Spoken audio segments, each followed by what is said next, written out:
بسم الله الرحمن الرحيم. يا أيها الناس اتقوا ربكم الذي خلقكم من نفس واحدة وخلق منها زوجها وبث منهما رجالا كثيرا ونساء واتقوا الله الذي تساءلون به والأرحام إن الله كان عليكم رقيبا. وآتوا اليتامى أموالهم ولا تتبدلوا الخبيث بالطيب ولا تأكلوا أموالهم إلى أموالكم إنه كان حوبا كبيرا. وإن خفتم ألا تقسطوا في اليتامى فانكحوا ما طاب لكم من النساء مثنى وثلاث ورباع، فإن خفتم ألا تعدلوا فواحدة أو ما ملكت أيمانكم ذلك أدنى ألا تعولوا. وآتوا النساء صدقاتهن نحلة، فإن طبن لكم عن شيء منه نفسا فكلوه هنيئا مريئا. ولا تؤتوا السفهاء أموالكم التي جعل الله لكم قياما وارزقوهم فيها واكسوهم وقولوا لهم قولا معروفا. وابتلوا اليتامى حتى إذا بلغوا النكاح فإن آنستم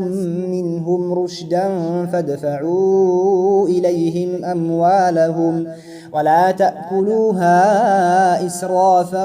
وبدارا أن يكبروا. ومن كان غنيا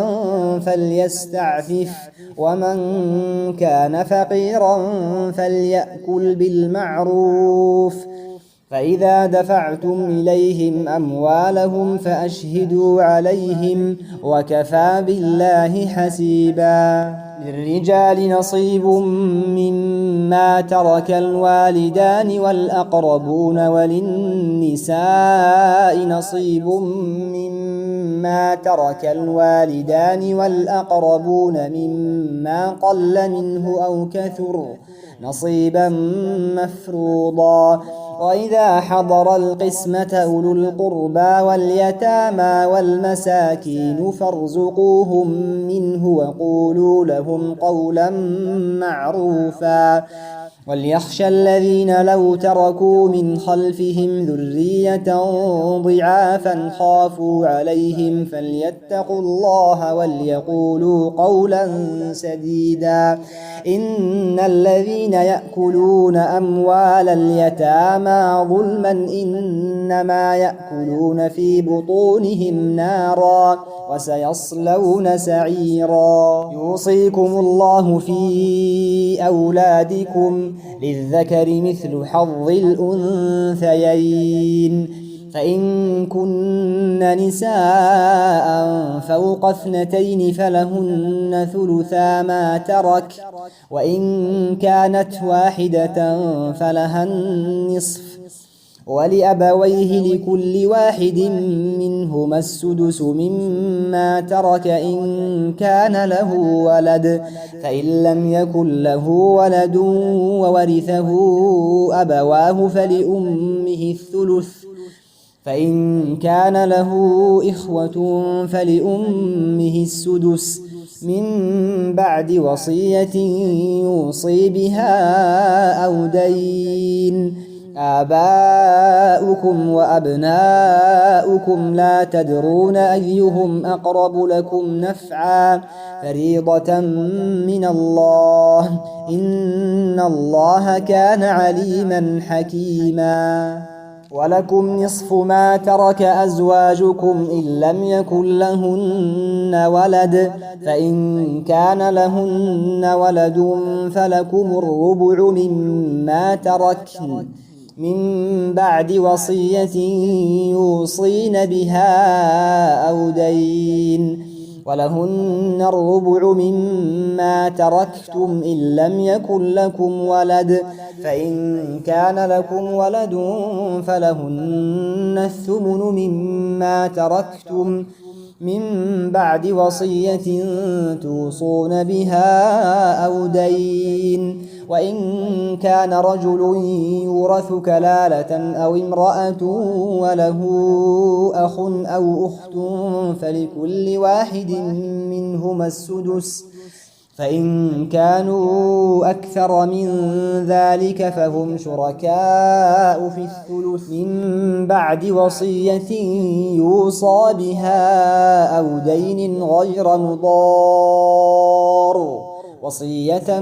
من الله، والله عليم حليم. تلك حدود الله، ومن يطع الله ورسوله يدخله جنات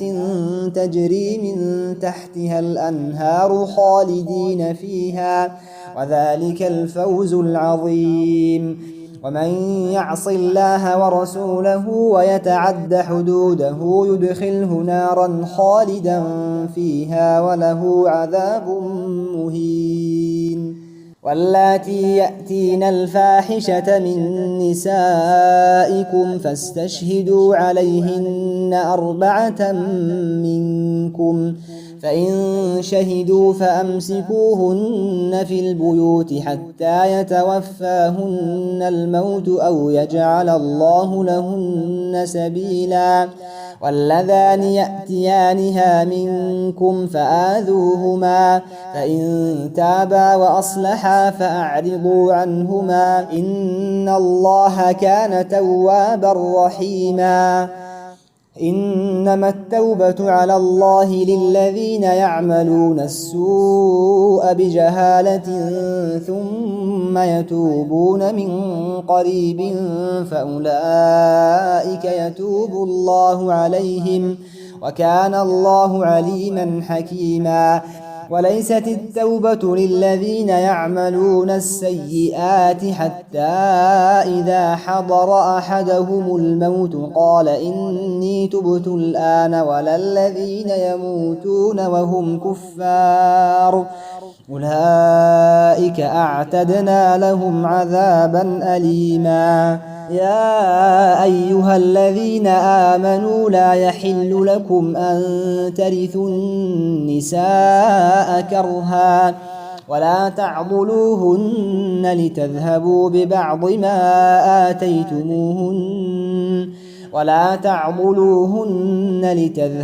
ببعض ما آتيتموهن إلا أن يأتين بفاحشة مبينة، وعاشروهن بالمعروف، فإن كرهتموهن فعسى أن تكرهوا شيئا ويجعل الله فيه خيرا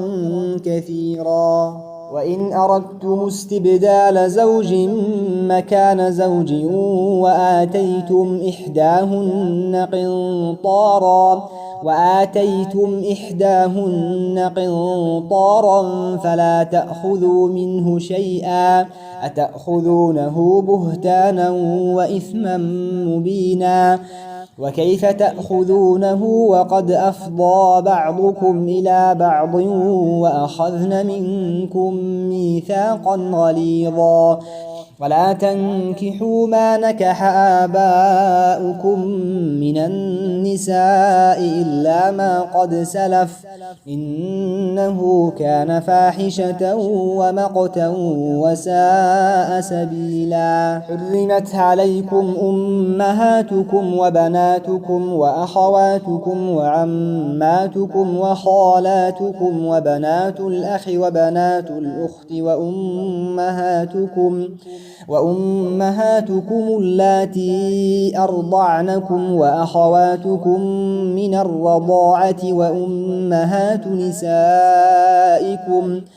وأمهات نسائكم وربائبكم اللاتي في حجوركم من نسائكم اللاتي دخلتم بهن وربائبكم اللاتي في حجوركم من نسائكم اللاتي دخلتم بهن فإن لم تكونوا دخلتم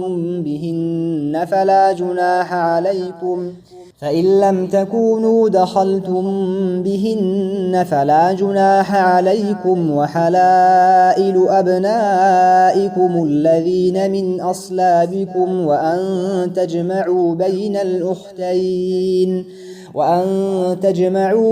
الأختين إلا ما قد سلف إن الله كان غفورا رحيما. والمحصنات من النساء إلا ما ملكت أيمانكم كتاب الله عليكم وأحل لكم ما وراء ذلكم أن تبتغوا بأموالكم محصنين غير مسافحين فما استمتعتم به منهن فآتوهن أجورهن فريضة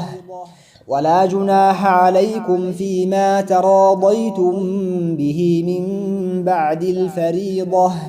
إن الله كان عليما حكيما. ومن لم يستطع منكم طولا أن ينكح المحصنات المؤمنات فمما ملكت أيمانكم من فتياتكم المؤمنات والله أعلم بإيمانكم بعضكم من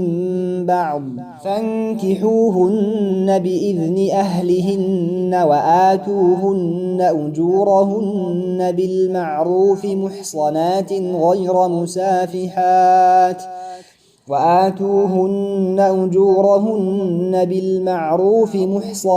غير مسافحات ولا متخذات أخدان فإذا أحصن فإن أتين بفاحشة فعليهن نصف ما على المحصنات من العذاب ذلك لمن خشي العنة منكم وأن تصبروا خير لكم والله غفور رحيم. يريد الله ليبين لكم ويهديكم سنن الذين من قبلكم ويتوب عليكم والله عليم حكيم. والله يريد أن يتوب عليكم ويريد الذين يتبعون الشهوات أن تميلوا ميلا عظيما. يريد الله أن يخفف عنكم وخلق الإنسان ضعيفا. يا أيها الذين آمنوا لا تأكلوا أموالكم بينكم بالباطل إلا أن تكون تجارة عن تراض منكم ولا تقتلوا أنفسكم إن الله كان بكم رحيما. ومن يفعل ذلك عدوانا وظلما فسوف نصليه نارا وكان ذلك على الله يسيرا. إن تجتنبوا كبائر ما تنهون عنه نكفر عنكم سيئاتكم وندخلكم مدخلا كريما. ولا تتمنوا ما فضل الله به بعضكم على بعض للرجال نصيب مما اكتسبوا وللنساء نصيب مما اكتسبن واسألوا الله من فضله إن الله كان بكل شيء عليما. ولكل جعلنا موالي مما ترك الوالدان والأقربون والذين عقدت أيمانكم فآتوهم نصيبهم إن الله كان على كل شيء شهيدا. الرجال قوامون على النساء بما فضل الله بعضهم على بعض وبما أنفقوا من أموالهم فالصالحات قانتات حافظات للغيب بما حفظ الله واللاتي تخافون نشوزهن فعظوهن واهجروهن في المضاجع واضربوهن فإن أطعنكم فلا تبغوا عليهن سبيلا إن الله كان عليا كبيرا وإن خفتم شقاق بينهما فابعثوا حكما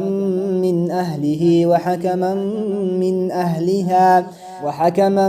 من أهلها إن يريدا إصلاحا يوفق الله بينهما إن الله كان عليما خبيرا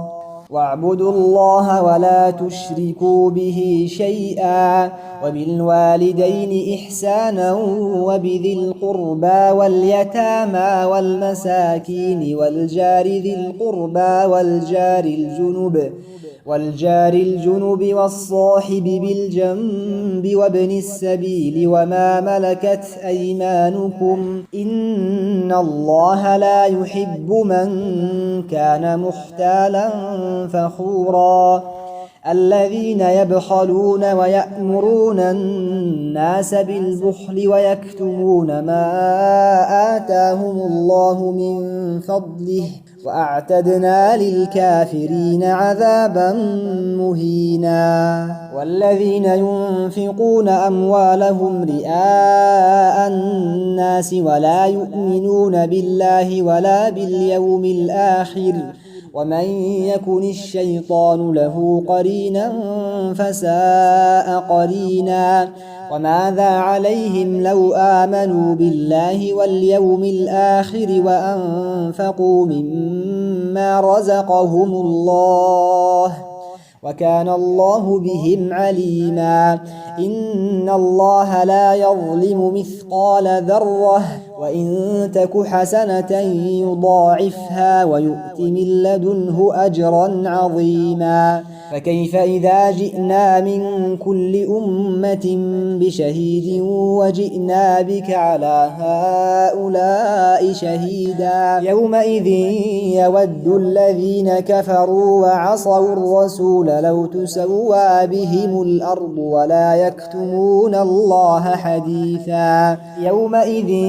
يود الذين كفروا وعصوا الرسول لو تسوى بهم الأرض ولا يكتمون الله حديثا يا أيها الذين آمنوا لا تقربوا الصلاة وأنتم سكارى حتى تعلموا ما تقولون ولا جنبا إلا عابري سبيل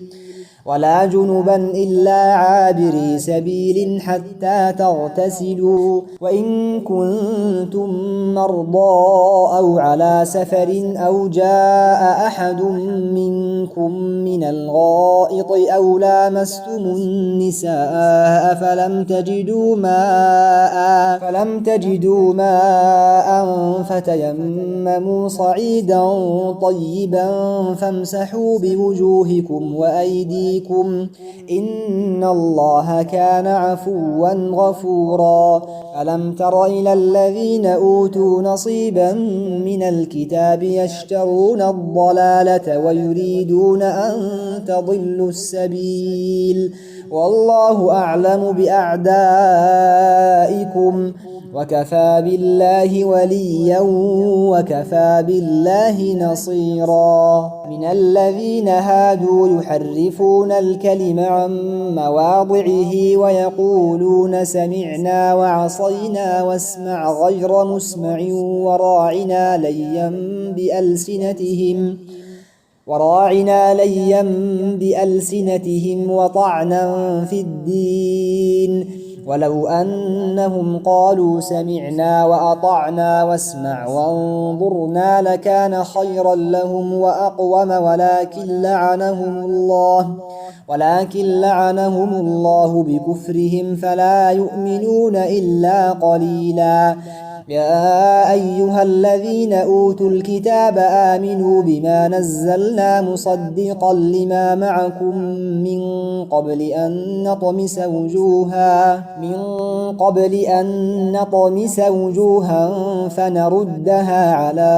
أدبارها أو نلعنهم كما لعنا أصحاب السبت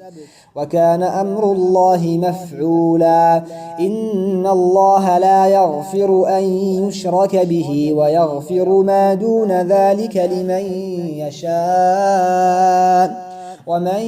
يشرك بالله فقد افترى إثما عظيما ألم تر إلى الذين يزكون أنفسهم بل الله يزكي من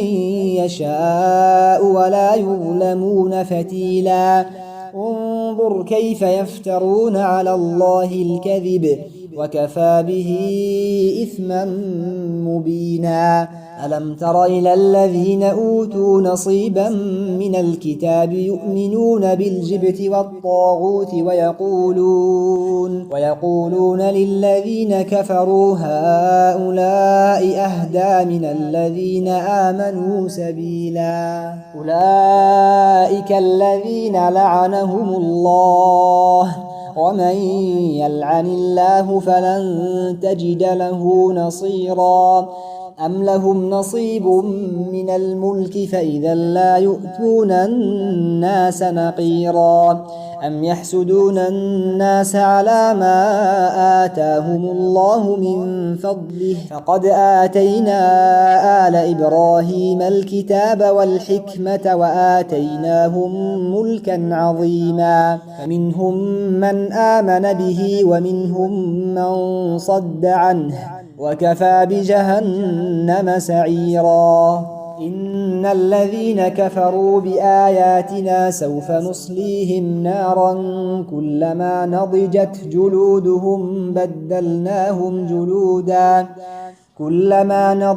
جلودهم بدلناهم جلودا غيرها ليذوقوا العذاب إن الله كان عزيزا حكيما والذين آمنوا وعملوا الصالحات سندخلهم جنات تجري من تحتها الأنهار خالدين فيها أبدا لهم فيها أزواج مطهرة وندخلهم ظلا ظليلا إن الله يأمركم أن تؤدوا الأمانات إلى أهلها وإذا حكمتم بين الناس أن تحكموا بالعدل إن الله نعم ما يعظكم به إن الله كان سميعا بصيرا يا أيها الذين آمنوا أطيعوا الله وأطيعوا الرسول وأولي الأمر منكم فإن تنازعتم في شيء فردوه إلى الله والرسول إن كنتم تؤمنون بالله واليوم الآخر ذلك خير وأحسن تأويلا ألم تر إلى الذين يزعمون أنهم آمنوا بما أنزل إليك وما أنزل من قبلك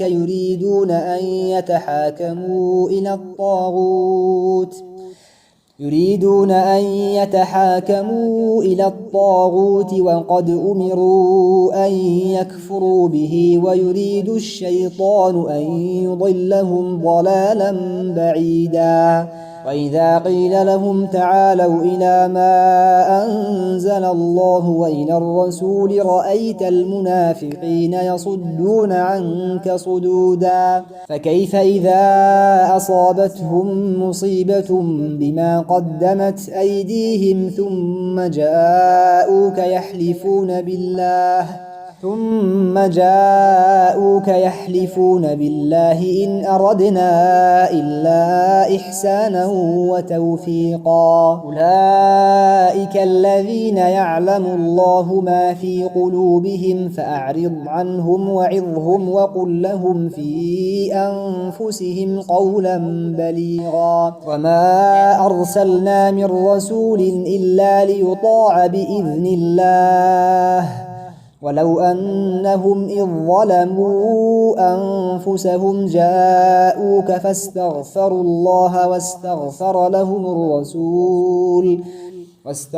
لهم الرسول لوجدوا الله توابا رحيما فلا وربك لا يؤمنون حتى يحكموك فيما شجر بينهم ثم لا يجدوا في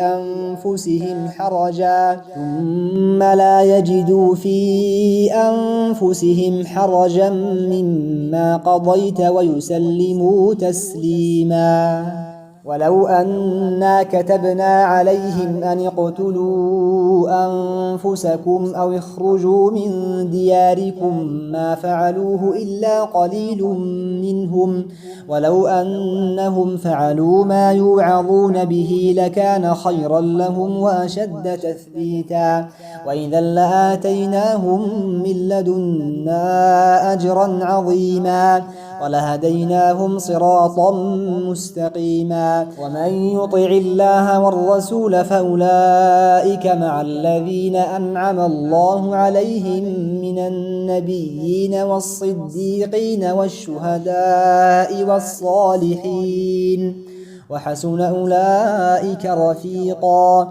ذلك الفضل من الله وكفى بالله عليما يا أيها الذين آمنوا خذوا حذركم فانفروا ثبات أو انفروا جميعا وإن منكم لمن ليبطئن فإن أصابتكم مصيبة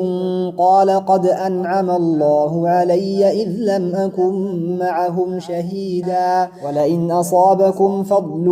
من الله ليقولن كأن لم تكن بينكم وبينه مودة يا ليتني كنت معهم فأفوز فوزا عظيما فليقاتل في سبيل الله الذين يشرون الحياة الدنيا بالآخرة ومن يقاتل في سبيل الله فيقتل أو يغلب فسوف نؤتيه أجرا عظيما وما لكم لا تقاتلون في سبيل الله والمستضعفين من الرجال والنساء والولدان الذين يقولون ربنا أخرجنا من هذه القرية الظالم أهلها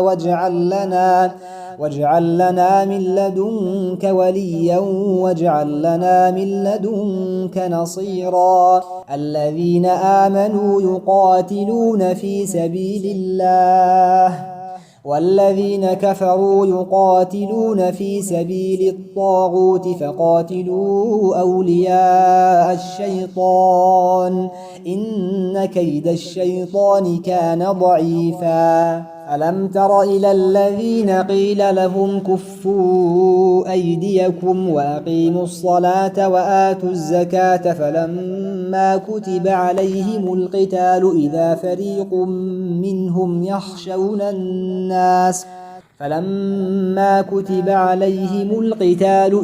فريق منهم يخشون الناس كخشية الله أو أشد خشية وقالوا ربنا لم كتبت علينا القتال لولا أخرتنا إلى أجل قريب قل متاع الدنيا قليل والآخرة خير لمن اتقى ولا تظلمون فتيلا أينما تكونوا يدرككم الموت ولو كنتم في بروج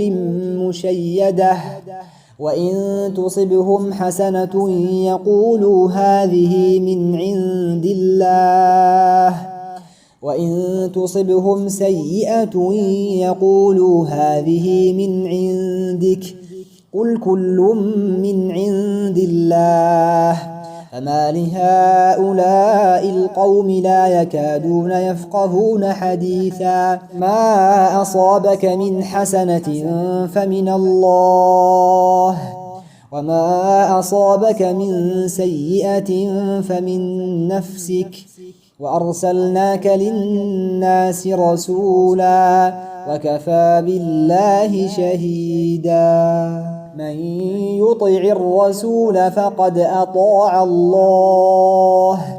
ومن تولى فما أرسلناك عليهم حفيظا ويقولون طاعة فإذا برزوا من عندك بيت طائفة منهم غير الذي تقول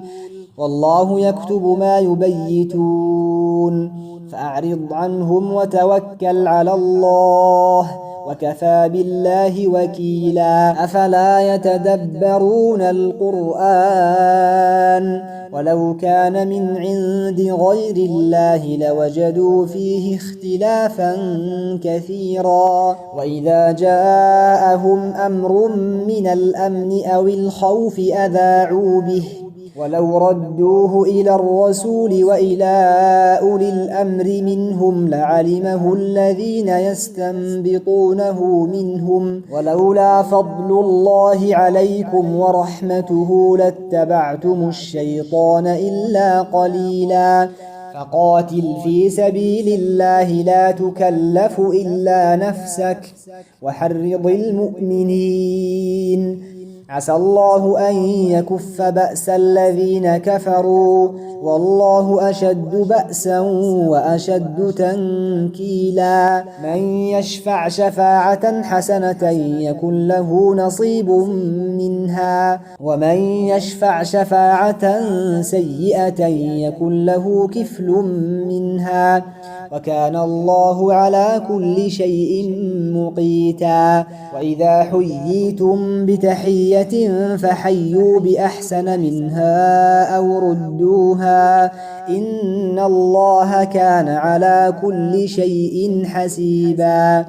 الله لا إله إلا هو ليجمعنكم إلى يوم القيامة لا ريب فيه ومن أصدق من الله حديثا